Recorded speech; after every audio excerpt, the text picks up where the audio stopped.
It's live. It's local. It's what Pittsburgh's talking about. Mike Pintek, News Radio 1020, KDKA. Speaking truth to power in the First Amendment, woman gets arrested at a town meeting with her local council, handcuffed, taken off to jail for speaking her mind to the power. She's on the line with us right now, Peggy Albright. Hi. Hey, Peggy, how are you? I'm good. I'm very happy today. And we have your attorney on, too, John Pushinsky. John. Hello, how are you? It's been a while since since you and I have talked, but you've been on the show before. That's correct. And Peggy, you say you're feeling real good today. Did something happen today that made you feel better? Well, no, I just, basically, yes, I had a chance to let people know and express how happy I am about the Superior Court opinion. Yeah, the court ruled in your favor. Let's begin at the what actually happened here. This was at the Blawnox Council meeting, right? Yes, it was. So tell me what happened. Well, basically, I attended a meeting with a friend. There was only two people at the meeting. Wait a minute. There's a regular council meeting. There's only two citizens there? That's it? Yes, only two citizens. Yeah, interesting. Do you go to all the meetings? I have for the last 2 or 3 years. Yeah. Yes, I do. You know, the politicians say, well, you know, the people have to get involved with their government, so you try to get involved with your government. So, okay, Go ahead, pick it up.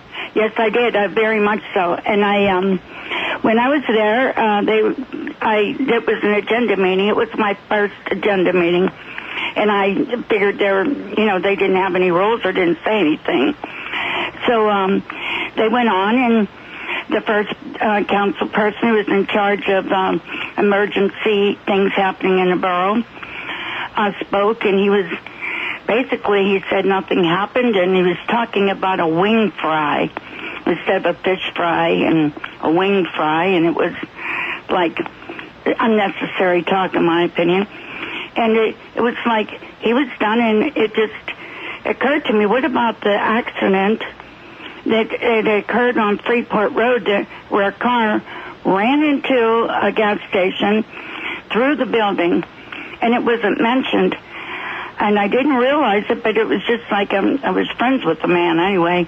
Sitting across from him, and he said, did you take care of the accident on Freeport Road?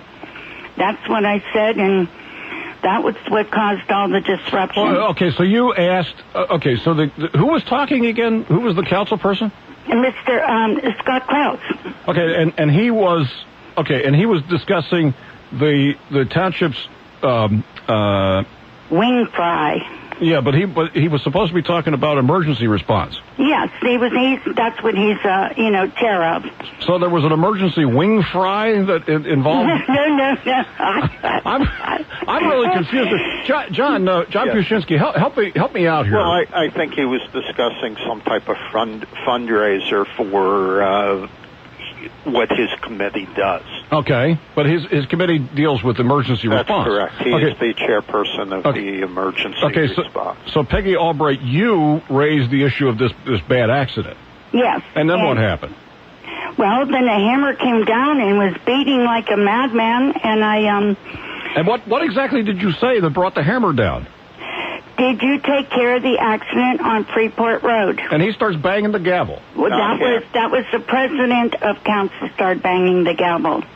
You're not allowed to talk. You're not allowed to speak in agenda. Well, I wasn't aware of that, or I would have waited till a stipulated time, because I understand the need or necessity for order at a meeting. Yeah. So I didn't think I was disrupting or doing anything other than, upgrading the conversation by, talking about something that... Beyond the wing fry, essentially. Yeah, right. I thought that was awful silly. So, yeah, I don't know whether it's silly or not, but it could be part of the meeting. But then, so then what happened? How did you end up getting arrested? Well, they said, you're not allowed to speak, and I said that I have the sunshine law says that I can speak.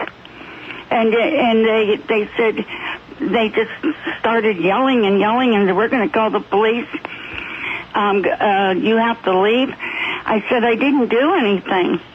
All you did was ask a question. I asked exactly what I told you. Did you ever get an answer to your question, by the way? No. No question. Okay, so they're threatening you with jail.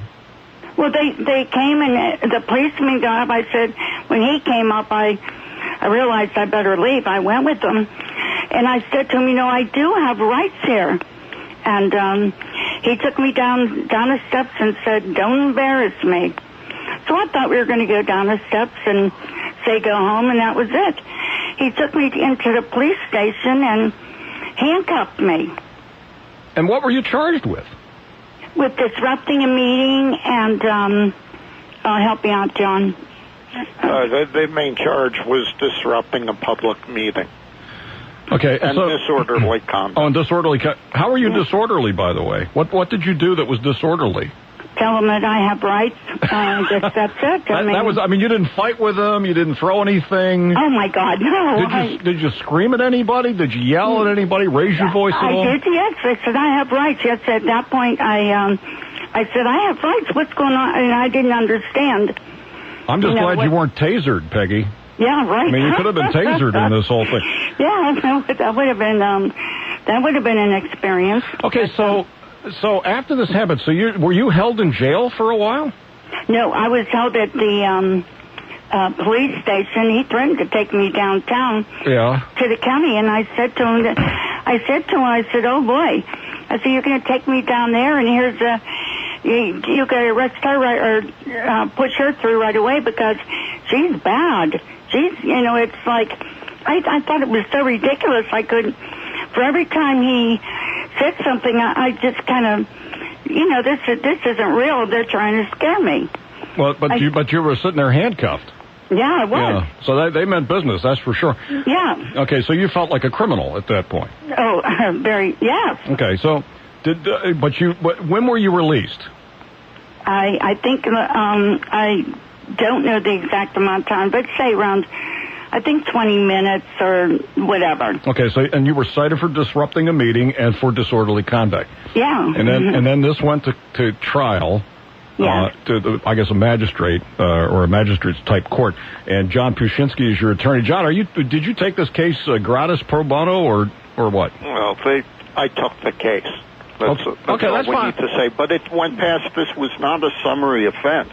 Peggy was charged with misdemeanor, so this actually went to the court of common pleas. Oh, okay, so it's a more serious charge, but it's not as serious as a felony. No, it's a misdemeanor. All right, hold that thought, because I want to find out what the issues were here, and then this ultimately went to the Superior Court of Pennsylvania, and they've handed down a ruling, and believe it or not, the district attorney in Allegheny County is thinking of appealing the Superior Court's ruling, as crazy as this sounds, and I know you're saying, well, what was the ruling? Well, wait till you hear this.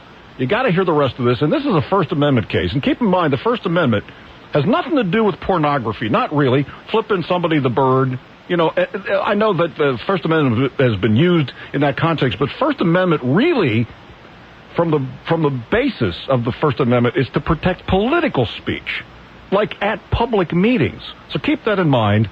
And this woman was, Peggy Albright, accused of disorderly conduct and disrupting a public meeting in Blawnox.